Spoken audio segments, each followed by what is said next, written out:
Hello and welcome. आप देख रहे हैं फार्मिंग फंडा और मैं हूं आपके साथ कैसर रजा। दोस्तों, हम बात कर रहे हैं डेयरी शेड कंस्ट्रक्शन की। तो आज हम उस पड़ाव पे पहुंच चुके हैं जहां हमारे शेड में कितना कॉस्ट आया। प्रत्येक मद में पूरी कॉस्ट की लिस्ट है जो आपको बताने जा रहा हूं। तो आप हमारे साथ अंत तक बने रहिए और पूरा ये 30 बाई 40 का जो हमारा शेड है उसका कंस्ट्रक्शन कॉस्ट कितना आया वो आप जानेंगे इस वीडियो में। और जो साथी हमारे नए जुड़े हैं इस वीडियो में हमारे साथ, तो आप इससे पहले इसके कई पार्ट रिलीज हो चुके हैं, आप उनको जाके देख लें। उसका लिंक हमने डिस्क्रिप्शन में दे दिया है, वहाँ से आपको सूचनाएं मिल जाएंगी कि एक डेयरी शेड कंस्ट्रक्शन कैसे करें। इस पार्ट में हम पूरा का पूरा ये बताने वाले हैं कि कितना खर्चा आया। दोस्तों, जो हमारा स्ट्रक्चर खड़ा है शेड का, इसमें सबसे ज़्यादा जो काम हुआ है वो पाइप्स लगे हैं हमारे। इसमें 3 कैटेगरी के हमने पाइप लगाए थे। स्क्वायर पाइप लगाए हमने, राउंड पाइप लगाए हैं और पिलर के लिए मोटे वाले पाइप लगाए हैं। तो इनकी कीमत जो थी हमारे वहाँ 50, 52 और 54 रुपये किलो के रेट से थी। आप जिस वक्त ये वीडियो देख रहे होंगे, पता नहीं आपके इलाके में और उस समय क्या रेट होगा, तो उसके हिसाब से आप अपना अनुमानित लागत निकाल सकते हैं। लेकिन मुझे जो ये पाइप्स मिले हैं वो हमारे टोटल पाइप पे जो कॉस्ट आया है वो 65,096 रुपये यानी 96 रुपीज़ लगे हैं। और उस पाइप को गाड़ी में लाद के लाने का जो भाड़ा लगा है वो 500 रुपये लगे हैं। दूसरा जो इसमें हमारा मोटा खर्चा हुआ है वो है एस्बेस्टस शीट। जो छत हमारी है वो सीमेंट की हमने चादरें लगाई थी। आप टीन की चादर लगाएंगे तो उसमें आपको कॉस्ट थोड़ी ज़्यादा आएगी, लेकिन स्ट्रक्चर का कॉस्ट आपका कम हो जाएगा। सीमेंट की चादरें लगाएंगे तो आपका जो स्ट्रक्चर है वो काफ़ी मजबूत होना चाहिए।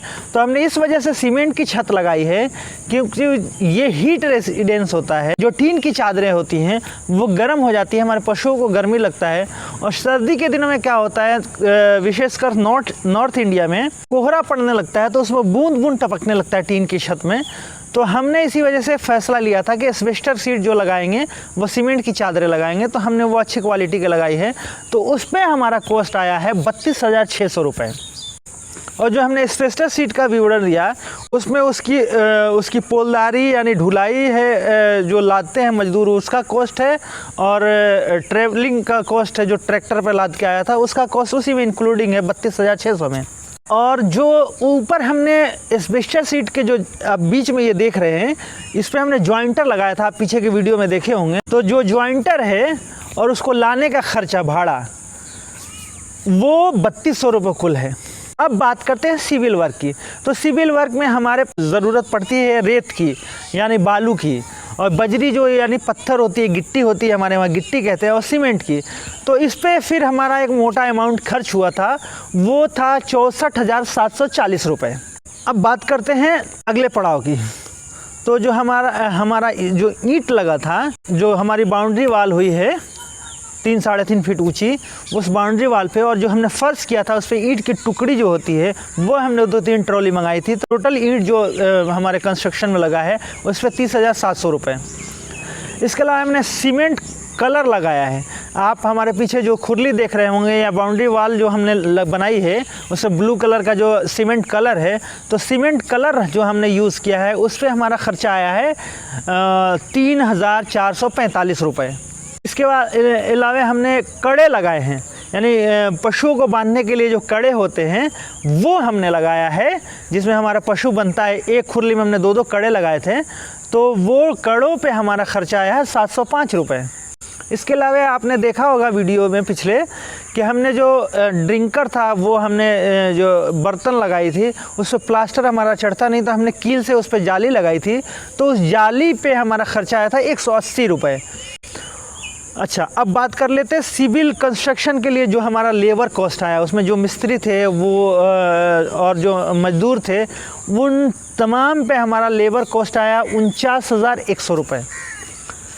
इसके अलावा प्लम्बिंग का सामान, इसमें प्लम्बिंग का यूज़ हुआ सामान का, जैसे हमारे ड्रिंकर का जो ड्रिंकर है उसमें जो हमने पाइप डाली है, सब में एक टैप दिया है, और जो हमने वो डब्बा लाया था वाटर लेवल मेंटेन करने के लिए, इन तमाम सामानों पे जो है 13,185 रुपये हमारे खर्चे हुए हैं।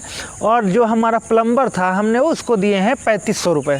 अब बात कर लेते हैं पत्थर की। तो जो पत्थर हमारा था वो हमारा पड़ा था 4360 रुपये। तो आप अपने मार्केट के अवेलेबिलिटी के हिसाब से क्या रेट है ये वेरी हो सकता है, वो आप देख सकते हैं। तो हमें जो पड़ा था वो 4360 रुपये का, और जो वो पत्थर को लाने की ढुलाई थी गाड़ी में जिसका भाड़ा था वो 300 रुपये हमने दिया था। इसके अलावा हमने पेंट किया है। पेंट क्या किया है हमने, जो हमारी एस्बेस्टस शीट है, हमारे जो पाइप्स हैं उनको हमने प्राइमर लगाया, फिर उसके ऊपर पेंट किया। और जो एस्बेस्टस शीट है जो ऊपर का हमने नहीं दिखाया आपको, इस एस्बेस्टस शीट के ऊपर भी हमने वाइट सीमेंट लगाया है। इसका फ़ायदा ये है वाइट सीमेंट कि वाइट कलर का जब वाइट कलर की हमारी छत हो जाती है तो वो क्या होता है, सनरेज होती है, ये समझिए कि पूरा साइंस है, वो वाइट पे रिफ्लेक्ट हो जाती हैं किरणें जो सूरज की आती हैं वापस लौट जाती हैं। तो इस वजह से हमने उसको वाइट सीमेंट किया था। तो ओवरऑल जो कलर हमारा पेंट यूज़ हुआ, प्राइमर हमने लाया, जो वाइट सीमेंट छत के ऊपर लगाई, तो इस पे हमारा जो खर्चा आया था। और इसके अलावा हमारा जो ब्रश ख़रीदा था उसको रंगने के लिए तो 6180 रुपये यानी 6180 रुपये। और जो पेंटर था, जो लेबर हमने पेंटिंग पे खर्च किया वो 6500 रुपये, 6500 रुपये। अब बात कर लेते हैं स्ट्रक्चर पूरा खड़ा करने के लिए। तो उसके लिए हमारा लेबर जो था वो हमने इसको ठेके पे दिया था, वो हमारे दिहाड़ी पे तैयार नहीं हो रहे थे। तो जो स्ट्रक्चर खड़ा करने के लिए उन्होंने हमसे चार्ज किया था 12.5 रुपये, 15 रुपये मांग रहे थे, लेकिन हमने बार्गिंग करके 12.5 रुपये स्क्वायर फीट के हिसाब से जो छत की पैमाइश होती है उस हिसाब से वो चार्ज करते हैं। तो हमारा शेड चूँकि 30 बाई 40 है, लेकिन चौड़ाई में जो 1-1 फीट हमारा निकला हुआ है, जो पानी वानी से बचने के लिए जो साइड में किनारे में जो निकला हुआ है इधर, वो पकड़ के हमारी छत की जो चौड़ाई हो जाती है वो 32 फीट हो जाती है। क्योंकि वो छत के हिसाब से रेट चार्ज करते हैं, तो 32 × 40 होता है 1280 स्क्वायर फीट। उसका हम 12.5 रुपये के हिसाब से उन्होंने चार्ज किया है, तो वो 16,000 रुपये हमें देने पड़े थे। उसके अलावा हमने इसमें आपने देखा था कि हमने मिट्टी भरवाई थी। हमारा स्ट्रक्चर जो खड़ा किया है वो हमारा शेड है, साइड में जो खेत थे उससे हमने करीब 3-4 फीट हमने मिट्टी भरी है। तो मिट्टी भरने में हमारा जो ट्रॉली से, ट्रैक्टर ट्रॉली से हमने मिट्टी ढुलाई करा के मंगाई थी, तो 16,200 रुपये मिट्टी पे लगा था। और मिट्टी को समतल करने के लिए, लेवल करने के लिए हमने लेबर जो रखा था उस पर हमारा 1300 रुपये खर्चा आया था। तो ये है पूरी लिस्ट। हमने कोशिश की है कि कोई छूटे नहीं, थोड़ा बहुत हो सकता है छूट गया हो, लेकिन मैंने अपने स्तर से पूरी कोशिश की है एक एक चीज़ लिख के रखूं। मैंने डायरी मेंटेन की थी ताकि बाद में कल को मैं वीडियो बना सकूं, तो आप लोगों के साथ अपने खर्चे को साझा कर सकूं। तो ओवरऑल जो खर्च है वो मैं आपको बता दूं, ये पूरा कंस्ट्रक्शन, फर्श, मिट्टीकरण, कलर, लेबर कॉस्ट, ये तमाम पे जो खर्चा आया है वो आया है 3,17,791 रुपये। तो इस तरीके से हमारा खर्चा आया। आप किस समय और देश के किस कोने से ये वीडियो देख रहे हैं, हो सकता है मटेरियल कॉस्ट जो है आपके यहाँ कम हो या ज़्यादा हो, या समय के अनुसार जिस वक्त आप देख रहे हो सकता है उसकी कीमतें बढ़ गई हों। जैसे जिस वक्त मैं ये वीडियो बना रहा हूँ, इंट्रो वीडियो, और आपको ये साझा कर रहा हूँ जानकारी, उस वक्त सीमेंट की चादरों का रेट बढ़ चुका है, पाइप्स के रेट्स जो हैं वो काफ़ी 10-20 रुपए किलो के हिसाब से बढ़ चुके हैं। हो सकता है आने वाले समय में कम हो जाए या बढ़ जाए। तो आप इस चीज़ का एक रेट लिस्ट निकाल लीजिए, और फिर अब जब शेड बना रहे हैं तो आपको एक समझने में ये आसानी होगी कि आपके शेड में कितना खर्चा आने वाला है।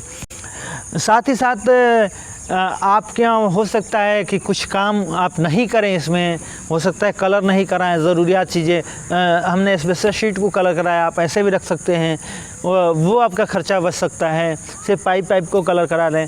इसके अलावा फ़र्श में हमने कंक्रीट लगाया, ईंट लगाई, आप कच्ची फ़र्श भी शुरू में रख सकते हैं, आप बाद में उसको बना लें। इसके अलावा मिट्टीकरण हमें करनी पड़ी थी, चूँकि नीची ज़मीन थी। आपकी ज़मीन अगर ऊंची हो, मिट्टीकरण की आवश्यकता नहीं हो, तो उसमें आपका खर्चा बच सकता है। तो ओवरऑल आप अपने सुविधा के अनुसार, मार्केट में उपलब्धता के अनुसार अपना ये देख सकते हैं। ओवरऑल हमने जो आपको वीडियो दिखाया, कई पार्ट्स में आपका सहयोग मिला, उसके लिए मैं बहुत आभारी हूँ। और आप इसी तरह स्नेह बनाए रखिए। इस तरह के और सारे पशुपालन, मुर्गी पालन या बकरी पालन से संबंधित मैं आपके सामने वीडियोस लेके आता रहूँगा। अगर ये वीडियो पसंद आया हो तो इसे लाइक ज़रूर करिएगा, अपने सुझाव हमें ज़रूर दीजिएगा। आपके जो सुझाव हैं ये हमें बड़ा संबल देते हैं, हमें प्रोत्साहित करते हैं। आपके प्रश्न हमारे अंदर भी एक क्यूरियोसिटी, जिज्ञासा पैदा करते हैं कि हम कुछ अच्छा इन्फॉर्मेशन लेके आएँ और आपको बता सकें। और अगर आप इस चैनल पर नए हैं तो कृपया इसे सब्सक्राइब कर दीजिए। बहुत साथियों ने सब्सक्राइब किया है, धीरे धीरे हमारा हौसला बढ़ रहा है। ऐसे ही बेहतरीन, नायाब और अजूबा वीडियो आपके समक्ष लेके आता रहूँगा। तब तक मुझे दीजिए इजाज़त। जय हिंद।